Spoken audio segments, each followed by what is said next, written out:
If you've been on the internet at all in the past 2 weeks or so, you've probably seen the incredible amount of allegations of sexual misconduct in various gaming communities.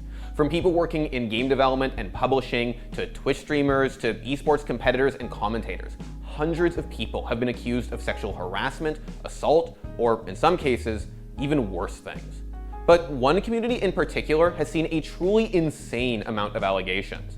At last count, according to a thread on the Super Smash Bros. Subreddit, over 100 people in the Smash Bros. Competitive community have been accused of sexual misconduct.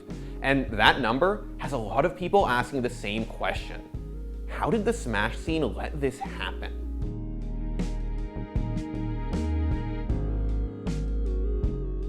Okay, so if you haven't seen the allegations or you've been purposefully avoiding them for your own mental health, there's been a truly staggering amount of allegations that top Super Smash Bros. Players and personalities have been involved in sexual misconduct. As a warning, this story deals with sexual assault, and some of the languages in these statements can be pretty graphic. If that's something that upsets you or triggers traumatic memories, don't watch any further. Many top players and personalities in the Smash community have been accused of a wide variety of unsavory and often illegal acts.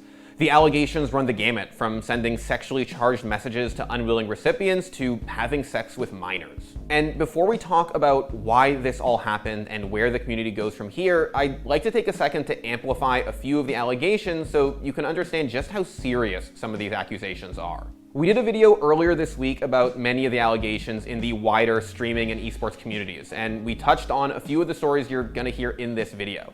In particular, we spoke about the allegations against Gonzalo Zero Barrios, who is accused of sending sexually charged messages to an underage girl and sexually harassing Jacqueline Jisoo Cho, a popular artist in the Smash community, while the two were living in the same house.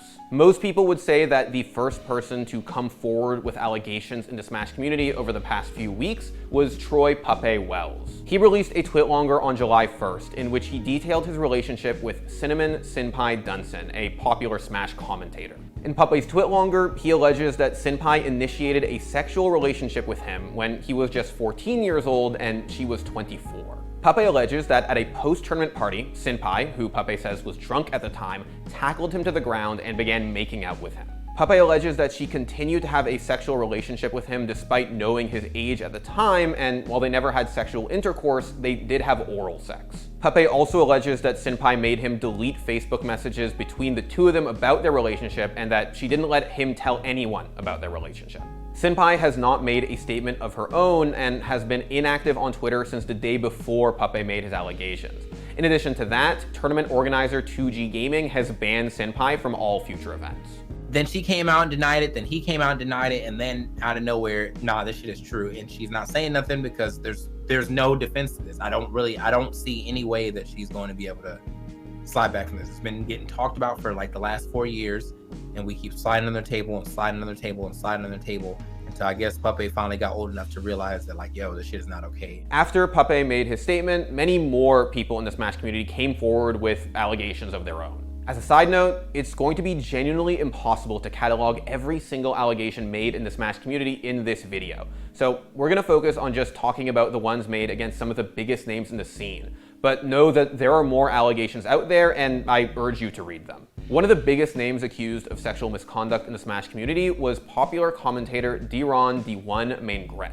On July 2nd, a Twitter user with the username KTDominate posted a twitlonger in which she accused D1 of raping her during a tournament in 2016. In her allegation, KTDominate says that on her 18th birthday, she attended a post-tournament party with notable Smash pro Justice MVD Negron. She says that she was very drunk and D1 asked her to dance before asking her to follow him. In her statement, she says, "The next moment that I remember, I'm somehow having sex with D1, full penetrative sex. And the next flash that I remember, vomiting, everywhere. Profusely sick, alcohol and a blood glucose level probably in the 700s. I was terrified. I don't remember kissing him, getting undressed, none of that. But I was naked and vomiting, and suddenly, I then black out completely." D1 released a twitlonger apology to KTDominate in which he says he was very drunk that night and does not remember what happened. After D1 put out his statement, an anonymous woman came forward with allegations that around her own 18th birthday, D1 bought her drinks and, quote, coerced her into having sexual relations. D1 has been inactive on Twitter since July 2nd. Among the most notable pros accused of sexual misconduct was Nairobi Nairo Quezada. Also on July 2nd, former pro player Zachary Captain Zach Louth came forward with allegations that he had oral sex with Nairo when Zach was 15 and Nairo was 20. Captain Zach released screenshots of a Discord conversation from 2017 with an anonymous third party in which he recounts the experience. He also includes screenshots of PayPal receipts for money sent to him by Nairo's brother and a Jeremy Toga, who Captain Zach alleges is an alternate account set up by Nairo.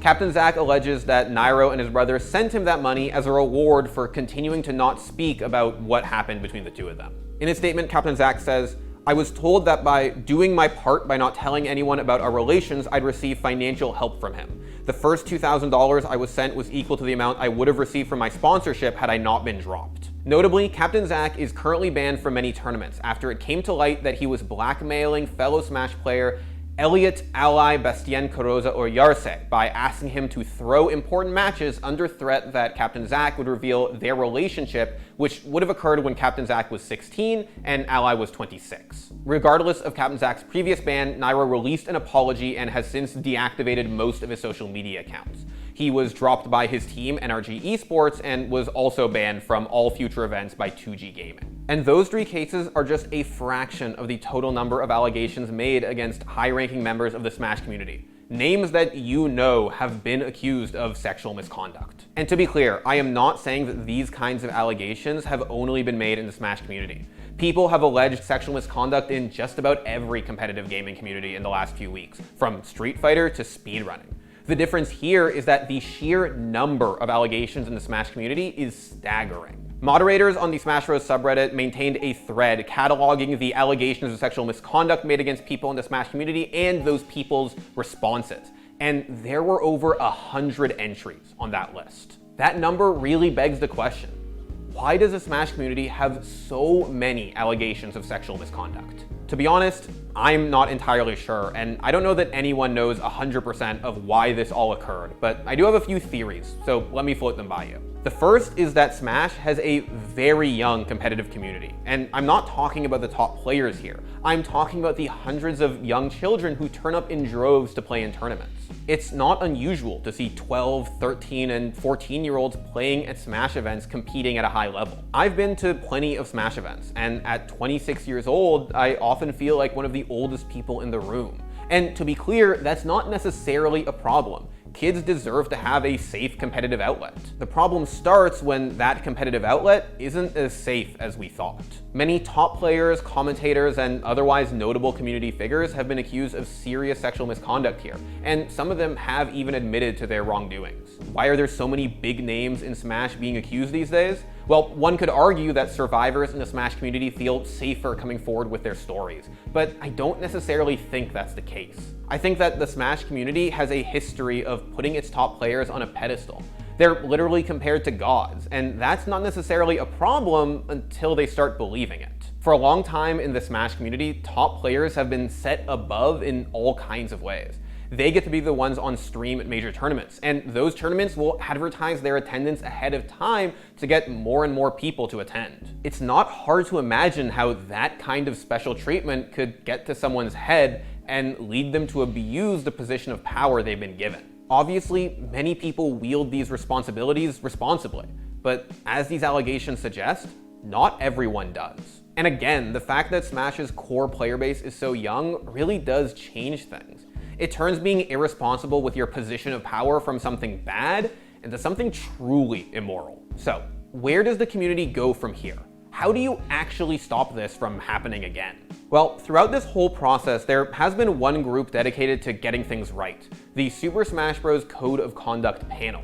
Unfortunately, they've received a lot of pushback in the last few weeks. Notably, the COC panel is almost entirely anonymous. They aren't bound by any laws of admissible evidence, and they can decide their own standard of proof on a case-by-case basis.